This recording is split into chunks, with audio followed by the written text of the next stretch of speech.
ایک واقعہ یہ ہے، تاریخ میں مختلف واقعات ہیں، اس میں سے اب جو میں واقعہ بیان کرنے جا رہا ہوں یہ واقعہ کسی کتاب میں نہیں ہے. یہ واقعہ ہمیں بیان کیا ہے علی اکبر مہدی پور نے، جنہوں نے کئی کتابیں تالیف کی، 60 سے زیادہ تالیفات ہیں ان کے امام زمانے کے اوپر، اور امام زمانے کے اوپر انہوں نے بہت زیادہ کام کیا ہے، کتابیں بہت لکھی ہیں اور تحقیقات بہت کی ہیں. کم میں ہوتے ہیں علی اکبر مہدی پور. انہوں نے ایک واقعہ نقل کیا تھا جب ان کے پاس جانا ہوا. ان کا نام ہے علی اکبر مہدی پور. ایک مرتبہ ان کے پاس جانا ہوا اور ان سے ملاقات ہوئی تو امام زمانے کے موضوع پہ جب گفتگو ہو رہی تو انہوں نے ایک واقعہ نقل کیا.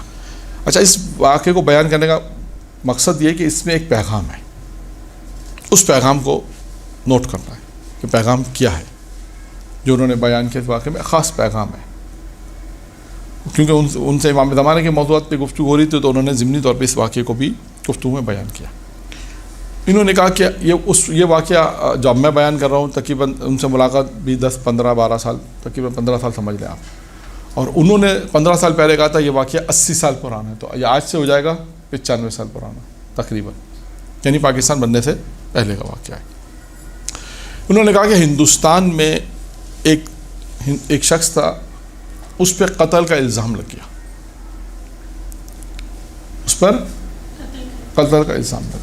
ہندو تھا وہ، اس پہ قتل کا الزام لگا. اب وہ اتنا پاورفل تھا اس زمانے میں، اس نے کہا میرے پاس اتنی سورس تھی کہ میں نے اس زمانے میں لندن سے ایک وکیل کو بلایا اور وکیل نے کم از کم یہ کام یہ کیا کہ مجھے قید سے آزاد کرا دیا، لیکن کیس ختم نہیں کرا سکا.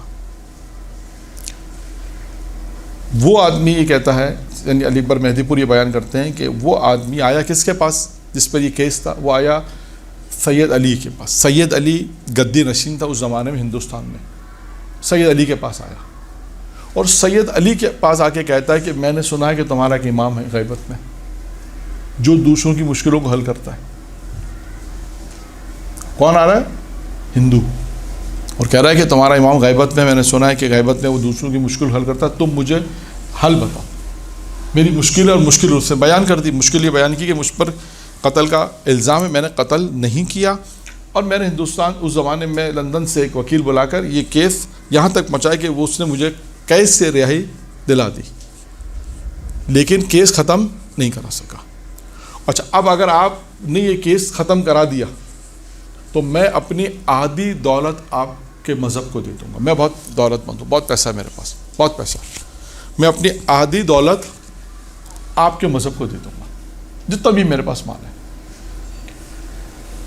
یہ واقعہ نقل سید علی کے ساتھ ایک کلیددار کہتے ہیں جس کا حرم کی چابی ہوتی. کلیددار ایک حرم کی چابی تھی، ایک شخص تھا کلیددار کربلا، یعنی حرم امام حسین کی چابی اس کے پاس ہوتی تھی، کلیددار کہلاتا تھا. وہ بھی وہاں برابر میں بیٹھا ہوا تھا.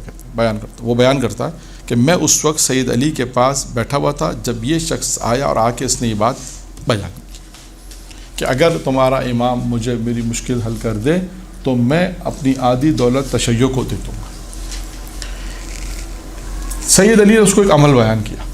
سید علی نے کہا تم پہلے غسل کرو، لباس تبدیل کرو، اس کے بعد شیعوں کے قبرستان میں جاؤ اور کوئی یبن الحسن پکارتے رہو. یہ عمل انجام دو. پہلے غسل کرو، اپنا لباس تبدیل کرو، اس کے بعد لباس تبدیل کرنے کے بعد تم شیعوں کے قبرستان میں جاؤ تو یبن الحسن پڑھتے رہو، یہ ورد کرتے رہو، یہ عمل کرو، انشاءاللہ تمہاری مشکل حل ہو جائے گی. پیر کا دن تھا، یعنی یہ کلیددار کہتا ہے کہ پیر کا دن تھا جب وہ آیا، تو پیر کا دن تھا.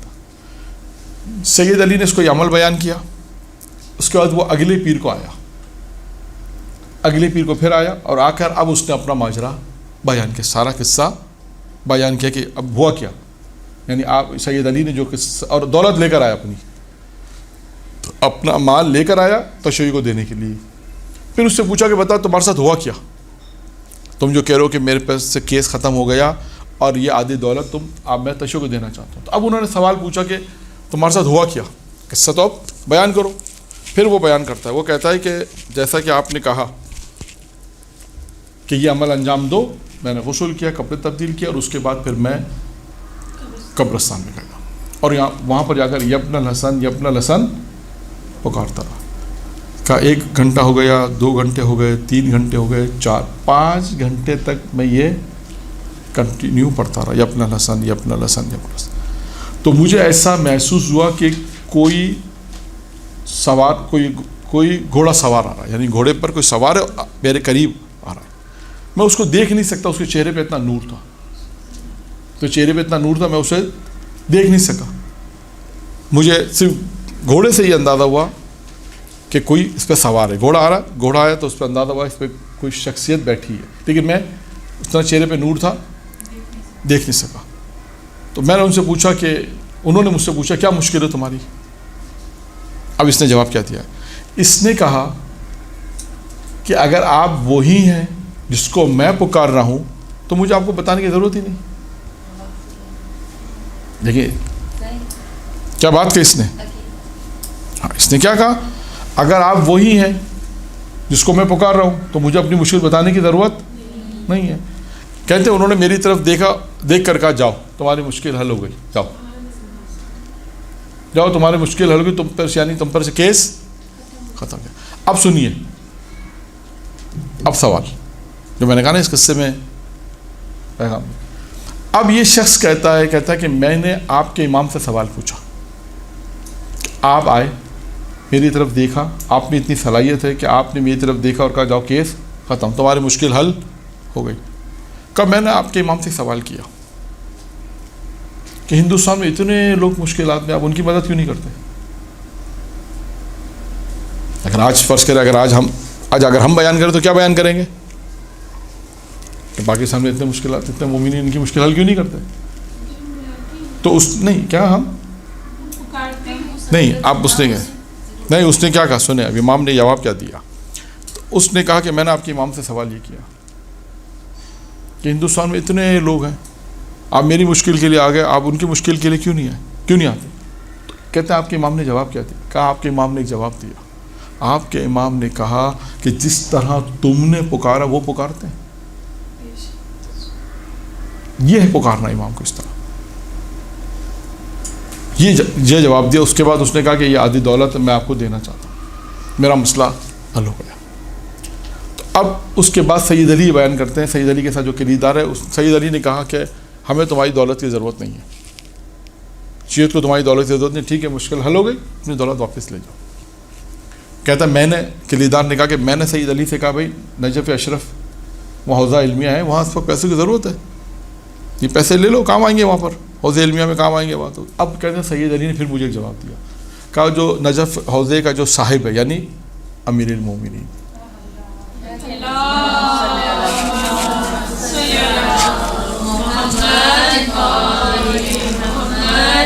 کہ جو اس کا صاحب ہے حوضہ علمیہ کا جو صاحب ہے، کہا اس کا جو صاحب ہے یعنی امیر المومنین کا، وہ اس کی مشکل حل کر دے گا، ہمیں اس کی ضرورت نہیں۔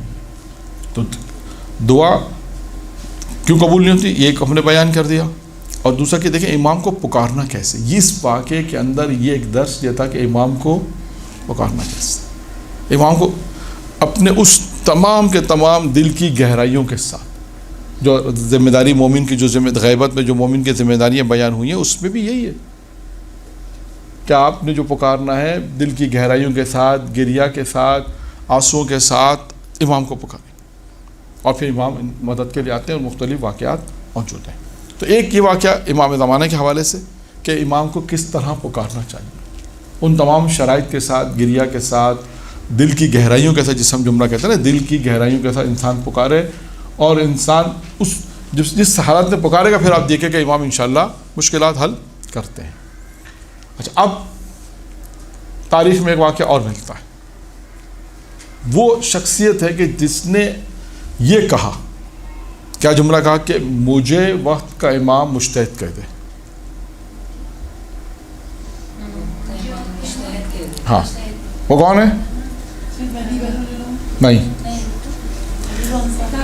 ہاں جی، دیکھیے نجف اشرف میں، نجف میں جب وہ وقت آیا کہ اس وقت نجف میں ایک آیت اللہ تھے، ان کا نام تھا شیخ محمد حسن صاحب جواہر. جواہر ایک کتاب کا نام ہے، فقہ پہ کتاب لکھے، تقریباً 40 سے اوپر جلدیں ہیں ان کو. جواہر فقہ پہ کتاب ہے جواہر، تو ان کو کہتے تھے صاحب جواہر کہتے تھے.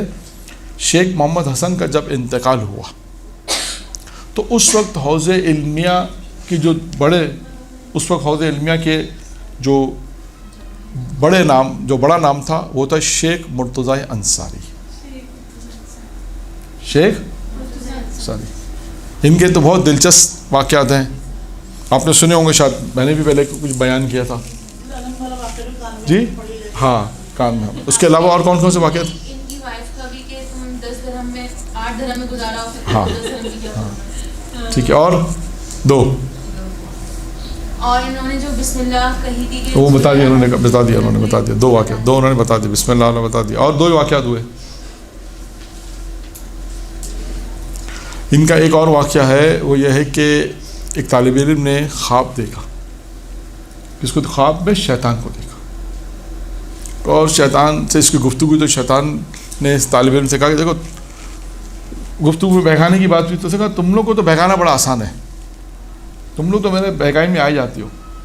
تمہارا جو استاد ہے نا شیخ انصاری، یہ میرے گرفت سے نہیں آتا، یہ میرے لیے بڑا مشکل ہے. یہ دیکھو رسیاں دکھائیں نے خواب میں کہ رسیاں توڑ کے بھاگا. یہ آیا تھا کچھ دیر، تھوڑی دیر کے لیے گرفت میں آیا تھا، تھوڑی دیر کے لیے، لیکن یہ رسیاں توڑا کر بھاگ گیا. شاگرد کی آنکھ کھل گئی، یہ کیا ماجرا ہے. شیخ کے پاس گئے، اپنے استاد کے پاس گئے، کہا کہ بالکل صحیح کہتا ہے شیطان، ایسا ہی ہوا تھا. کہ کل گھر پہ مہمان آئے اور کچھ پیسے نہیں تھے، کچھ بھی پیسے نہیں تھے. اب کیا کریں؟ کہا میں نے سوچا کہ بیت المال سے میں ادھار لے لوں. میرا مطلب سب کو وہ شہریہ ملتا ہے، مجھے بھی شہریہ جو ملے گا، حقوق جو ملیں گے، لیکن ابھی اس میں ٹائم ہے، 10-12 دن مطلب وقت، جو بھی وقت ہوگا.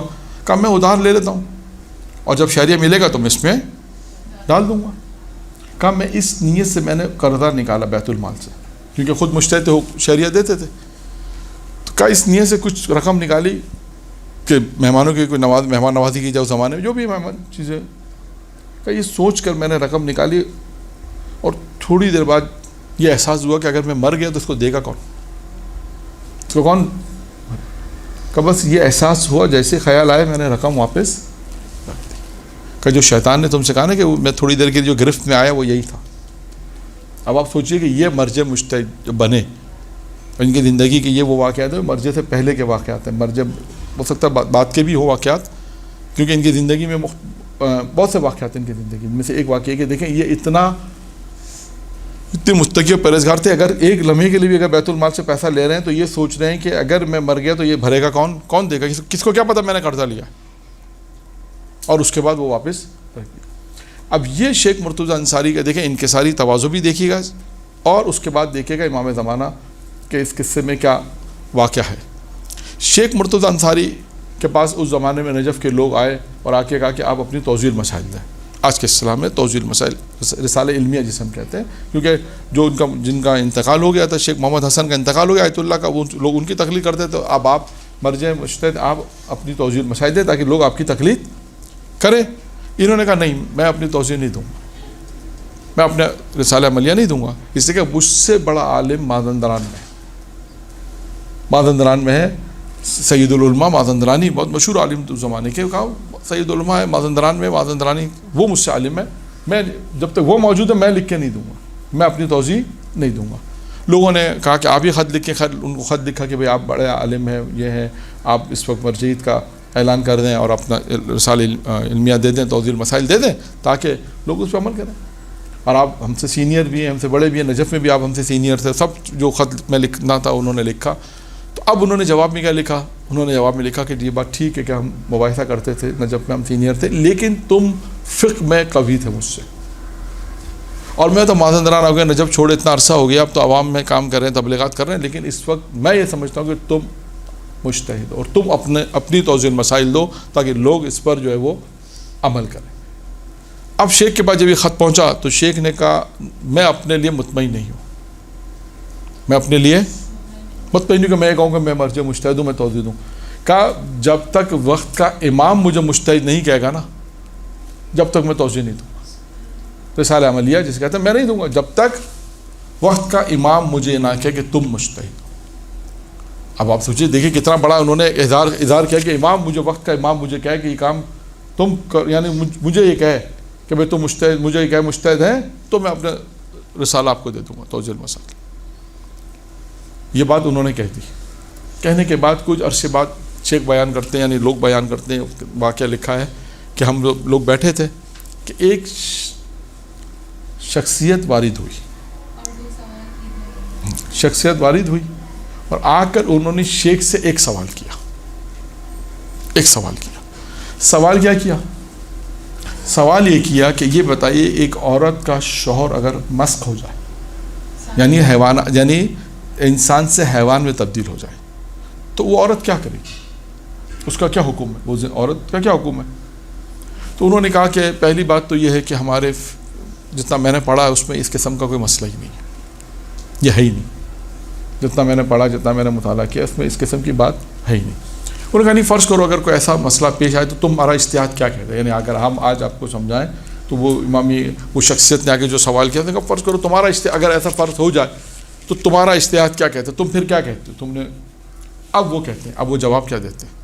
جواب نے کہا دیکھیے، مسخ ہونا دو طرح سے ہوتا ہے، یہ ایک حیوانات میں تبدیل ہو جائے گا یا ایک جماعت، یعنی درخت بن جائے گا، پہاڑ بن جائے گا، یعنی کہ انسان درخت بن گیا، پہاڑ بن گیا، یا ایک یہ کہ انسان حیوانات بن جائے گا۔ دو طرح سے ہوگا۔ اگر یہ عورت کا شوہر پہلی قسم میں، جماعت کی قسم میں پتھر بن گیا یا درخت بن گیا، تو یہ جو ہے کیا، یہ کون سے، یہ جو ہے وہ عورت جو ہے، وہ عورت وفات کا عدہ رکھے گی، یعنی شوہر مر گیا، کیونکہ ان پتھروں میں روح نہیں ہوتی، تو اس کا مطلب اس کا یہ عورت وفات کا عدت رکھے، جو مدت وفات کی جو مدت ہے وہ عدت پوری کرے، اور اس کے بعد وہ آزاد ہو جائے، دوسرا شوہر کر سکتی۔ کہتے ہیں اگر اس کا شوہر مسخ ہوا ہے لیکن وہ حیوانات میں مسخ ہوا، حیوانات میں روح ہوتی ہے، اس کا مطلب ہے کہ وہ طلاق کی جو مدت ہے، طلاق کے بعد جو عدت رکھنی پڑتی ہے، وہ عدت رکھے، اور اس کے بعد وہ عدت کے بعد وہ آزاد ہو جائے اور دوسرا شوہر کر سکتی ہے۔ کہتے ہیں جب یہ جواب دیا تو آنے والے شخص نے کہا انت المجتہد، 3 دفعہ اس لفظ کی تکرار کی، انت المجتہد، یعنی تم مجتہد ہو، تم مجتہد ہو، تم مجتہد ہو۔ اچھا، اب یہ گفتگو ہو ہی رہتی کہ اتنی دیر میں نے کہا یہ کون تھا؟ شیخ بیان کرتے ہیں کہ دیکھا تو وہ شخصیت غائب ہو گئی، شاگردوں کو بھیجا، دیکھو کون ہے، دیکھا کوئی بھی نہیں ہے۔ پھر انہیں اس بات کا، جب یہ جملے سنے 3 مرتبہ، تم مجتہد ہو، تم مجتہد ہو، اس بات کا اطمینان ہوا کہ وقت کا امام آیا تھا، اور آنے کے بعد امام نے یہ کہا کہ تم مجتہد ہو کہا۔ اس کے بعد شیخ انصاری نے اپنا جو رسالہ عملیہ جو تھا، جسے ہم توضیح المسائل کہتے ہیں، تکرار کر رہا ہوں اس لیے کہ توضیح المسائل جسے اردو میں ہم توضیح المسائل کہتے ہیں، وہ توضیح المسائل جو ہے انہوں نے دی، اور اس کے بعد لوگوں نے اس پہ ان کی تقلید شروع کی۔ تو دیکھیں کہ اب یہ ان 2 سے واقعات میں نے آپ کے سامنے امام کے سے مربوط واقعات 2 پیش کیے۔